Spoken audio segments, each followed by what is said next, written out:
Hi friends, ഇപ്പോൾ 2024 June എക്സാമിലേക്ക് ഇനി നമുക്ക് 100 ദിവസങ്ങൾ മാത്രമേ ഉള്ളൂ. വെറും 100 ദിവസങ്ങൾ, 3 മാസം, പിന്നെ പരീക്ഷയാണ്. അപ്പോൾ ഇന്നത്തെ വീഡിയോയിൽ നമ്മൾ ജനറൽ പേപ്പർ എങ്ങനെ പഠിക്കണം, പലർക്കും ഉള്ളൊരു കൺഫ്യൂഷനാണ്.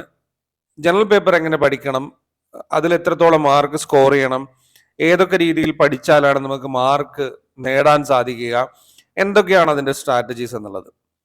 നമ്മൾ ഓൾറെഡി ഡിസംബർ എക്സാം കഴിഞ്ഞ ഉടൻ തന്നെ അടുത്ത പരീക്ഷയ്ക്കായിട്ട് എങ്ങനെ കൃത്യമായിട്ട് പ്രിപ്പയർ ചെയ്യാം എന്നുള്ളതിനെ പറ്റി ഓരോ വീഡിയോ, ടൈം ടേബിൾ എങ്ങനെ ക്രിയേറ്റ് ചെയ്യാം, എന്താണ് മെയിൻ പേപ്പർ പഠിക്കേണ്ട സ്ട്രാറ്റജി, എന്തൊക്കെ കാര്യങ്ങളാണ് നമ്മൾ ശ്രദ്ധിക്കേണ്ടത്, ഏത് രീതിയിലാണ് നമ്മൾ പഠനം തുടങ്ങേണ്ടത്, ഇത്തരം കാര്യങ്ങളൊക്കെ തന്നെ നമ്മൾ വിശകലനം ചെയ്തതാണ്.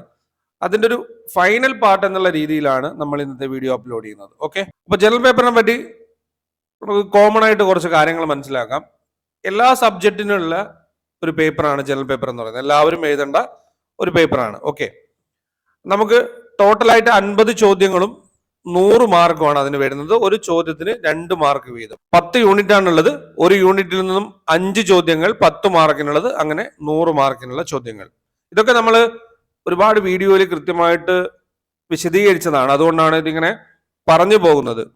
അപ്പൊ മിനിമം മാർക്ക് ഉണ്ട് ജനറൽ പേപ്പറിൽ. മിനിമം മാർക്ക് ഉണ്ട്. നമുക്കറിയാം നമ്മുടെ ക്രൈറ്റീരിയ എന്ന് പറയുന്നത് 6%. ഈ 6%ത്തിലേക്ക് നമ്മളെ പരിഗണിക്കണമെങ്കിൽ ജനറൽ പേപ്പറിൽ, അതായത് 40 മാർക്കും അതുപോലെ തന്നെ OBC 35 മാർക്കും. ഇത് ടോട്ടൽ 40%, അതുപോലെ തന്നെ ടോട്ടലിന്റെ 35% പറയുന്നതെങ്കിലും ഈ ഒരു രീതിയിൽ NDA കാൽക്കുലേറ്റ് ചെയ്യുന്നുണ്ട് എന്നുള്ളതാണ് നമുക്ക് മനസ്സിലാക്കാൻ സാധിക്കുന്നത്. ഓക്കെ, അപ്പൊ നമ്മൾ ഒരു JRF ഒക്കെ എയിം ചെയ്ത് പഠിക്കുന്നവരാണെങ്കിൽ 35 ചോദ്യങ്ങൾ കൃത്യമായിട്ട് നമ്മൾ അറിഞ്ഞ് ഉത്തരം എഴുതിയിരിക്കണം. 70 മാർക്കെങ്കിലും നമുക്ക് സ്കോർ ചെയ്യാൻ സാധിക്കണം. നമ്മുടെ മെയിൻ പേപ്പറിന്റെ കാര്യമൊക്കെ നമ്മൾ ഓൾറെഡി പറഞ്ഞതാണ്. ഈ കാര്യങ്ങളിൽ തന്നെ ഒത്തിരി പേർക്ക് അറിയാം. അറിയാത്തവർക്കായിട്ടാണ്. അറിയുന്നവർക്ക് വേണമെങ്കിൽ ഈ ഭാഗം സ്കിപ്പ് ചെയ്ത് കാണാവുന്നതാണ്. അപ്പൊ ജനറൽ പേപ്പറിൽ നമ്മൾ 3 കാര്യങ്ങളാണ് അറിയാനുള്ളത്. ഒന്നാമത്തെ കാര്യം, എങ്ങനെയാണ് നമ്മളിത് പ്രിപ്പയർ ചെയ്യേണ്ടത്, എങ്ങനെ നമുക്ക് PYQ പ്രാക്ടീസ് ചെയ്യാം, എങ്ങനെ റിവിഷൻ. ഈ 3 കാര്യങ്ങൾ വളരെ കൃത്യമായിട്ട് അറിഞ്ഞു കഴിഞ്ഞാൽ നമുക്ക് മുഴുവൻ മാർക്കും ജനറൽ പേപ്പറിൽ സ്കോർ ചെയ്യാൻ സാധിക്കുമെന്നുള്ളതാണ്. ജനറൽ പേപ്പറിൽ നമുക്ക് 100 മാർക്ക് വരെ സ്കോർ ചെയ്യാനുള്ള സാധ്യതയുണ്ട്. അതായത് കറക്റ്റായിട്ട് നമ്മളുടെ ഒരു കാര്യം എന്ന് പറയുന്നത് ഹാർഡ് വർക്കിൽ നിന്നും എങ്ങനെ കൃത്യമായിട്ടുള്ള ഒരു സ്മാർട്ട് വർക്കിലേക്ക് നമ്മുടെ പഠനത്തെ മാറ്റിയെടുക്കാം എന്നുള്ളതാണ്. അപ്പൊ അതിന് ഈ 3 കാര്യങ്ങൾ അറിഞ്ഞാൽ നമുക്ക് കൃത്യമായിട്ട് നമ്മളുടെ പഠനത്തെ മാറ്റിയെടുക്കാൻ സാധിക്കുമെന്നുള്ളതാണ്. അതിനായിട്ട് നമ്മൾ ആദ്യം ചെയ്യേണ്ടത് നമുക്ക് പഠിക്കാനുള്ള യൂണിറ്റുകൾ കൃത്യമായിട്ട് മനസ്സിലാക്കുക എന്നുള്ളതാണ്. എന്നിട്ട് അതിനെ നമുക്ക് സ്മാർട്ടായിട്ട് പഠിക്കാനുള്ള രീതിയിലേക്ക് കൺവേർട്ട് ചെയ്യുക എന്നുള്ളതാണ്. അതാണ് നമ്മളിവിടെ ചെയ്യാൻ പോകുന്നത്. അത് കൃത്യമായിട്ട് നിങ്ങൾ കാണുക. ഈ ഒരു രീതിയിൽ കൃത്യമായിട്ട് നിങ്ങളുടെ പഠനത്തിനെ മാറ്റിക്കഴിഞ്ഞാൽ നിങ്ങൾക്ക് വളരെ കൃത്യമായിട്ട് ജനറൽ പേപ്പറിൽ മാർക്ക് സ്കോർ ചെയ്യാൻ സാധിക്കും. നമുക്ക് 10 യൂണിറ്റുകളാണ്. Teaching aptitude, research aptitude, comprehension, communication, mathematical reasoning and aptitude, logical reasoning, data interpretation, ICT, people development and environment, higher education system.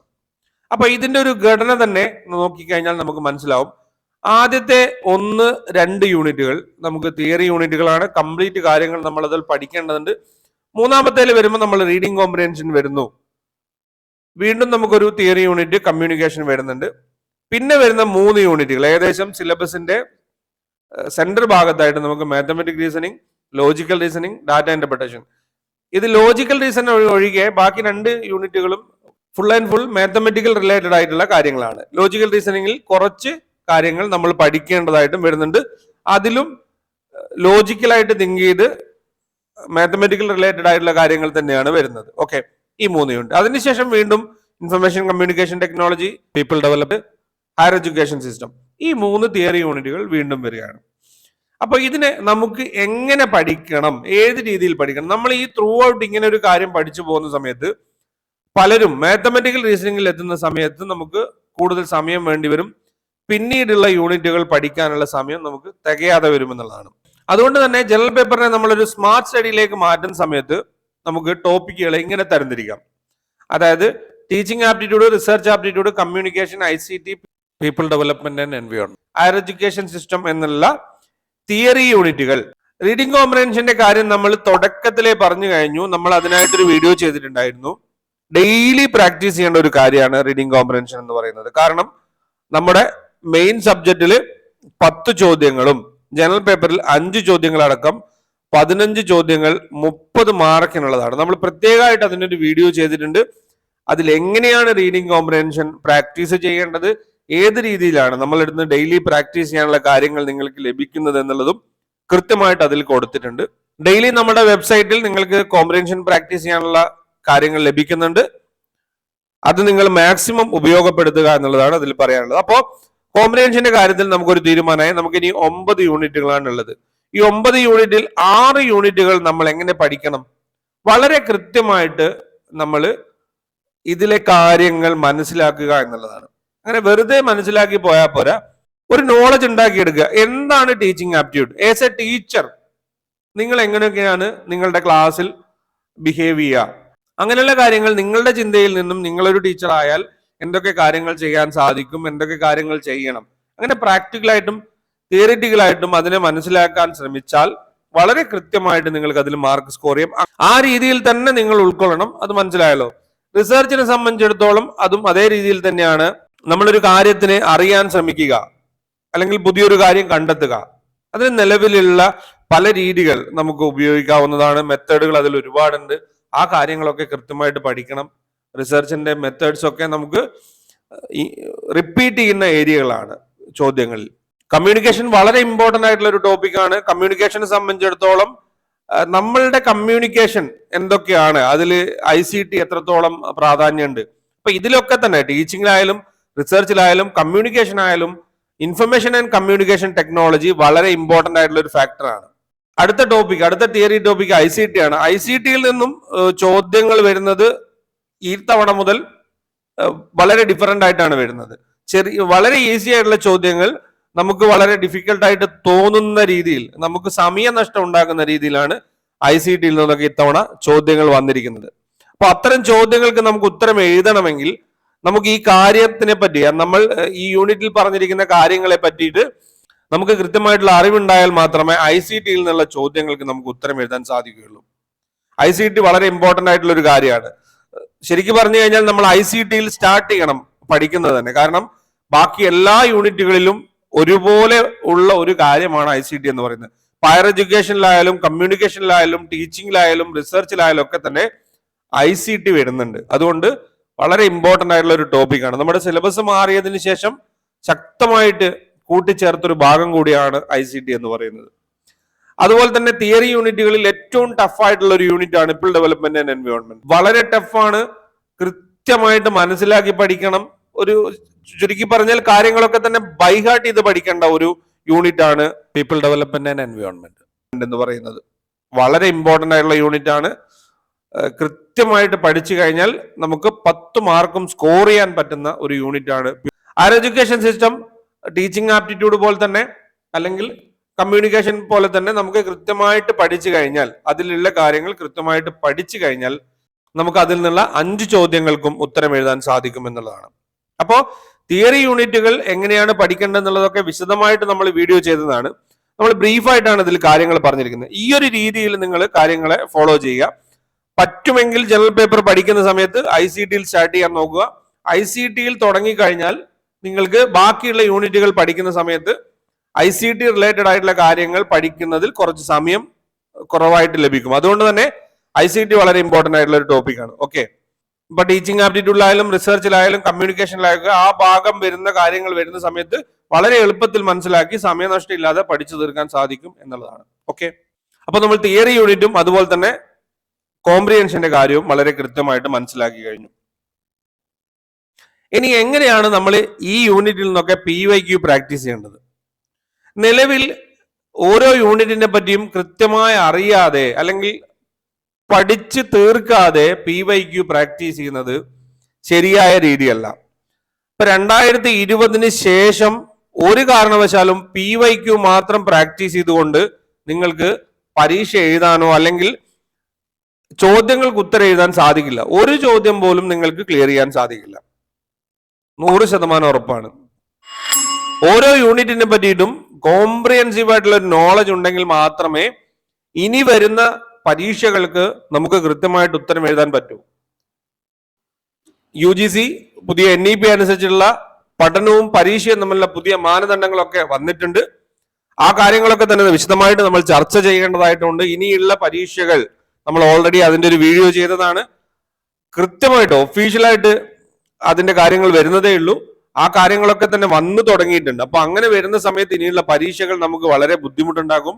അപ്പോ PYQ പ്രാക്ടീസ് ചെയ്യുക. ഇത് പരീക്ഷ ക്വസ്റ്റ്യൻ ഇടുന്നവർക്കും അതുപോലെ തന്നെ നിലവിൽ പരീക്ഷ നടത്തുന്നവർക്കൊക്കെ ഈ കാര്യം കൃത്യമായിട്ട് അറിയാം. PYQ മാത്രം പഠിച്ചിട്ട് വന്നാൽ എഴുതുന്ന രീതിയിൽ പരീക്ഷ അവര് ഒരു കാരണവശാലും നിങ്ങൾക്ക് നൽകില്ല. സോ അതുകൊണ്ട് തന്നെ ഓരോ യൂണിറ്റും വളരെ കൃത്യമായിട്ട് അറിഞ്ഞാൽ മാത്രമേ നമുക്ക് PYQ പ്രാക്ടീസ് ചെയ്യാൻ സാധിക്കുകയുള്ളൂ.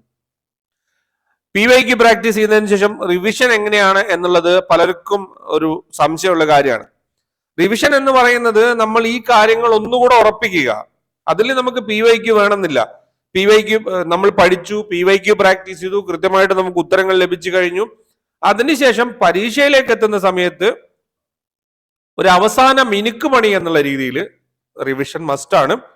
ഇനി നിങ്ങൾ ഒരു യൂണിറ്റ് പഠിച്ചു, അത് നിങ്ങൾക്ക് പൂർണ്ണമായിട്ട് മനസ്സിലാക്കി, ഇനി അതിൽ റിവിഷന്റെ ആവശ്യമില്ല എന്ന് നിങ്ങൾക്ക് തോന്നുകയാണെങ്കിൽ അതിന്റെ ആവശ്യമില്ല.